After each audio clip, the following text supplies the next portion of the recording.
In this guide, I'm going to show you guys how to use Google Assistant. To begin using it, simply download the Google Assistant app on your device and open it. As soon as you launch the app, it brings up a panel at the bottom where you can start giving commands right away. You can interact with Google Assistant either by typing or by speaking, depending on what you prefer.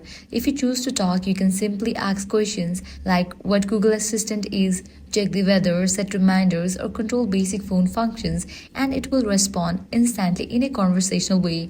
You can also type your questions and get the same helpful responses.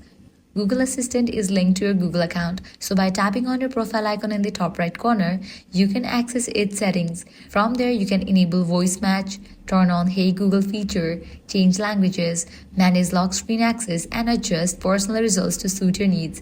Exploring these settings helps you customize how Assistant works on your device and makes it even more useful for everyday tasks. And that's it. If this guide was helpful, do not forget to like, share, and subscribe.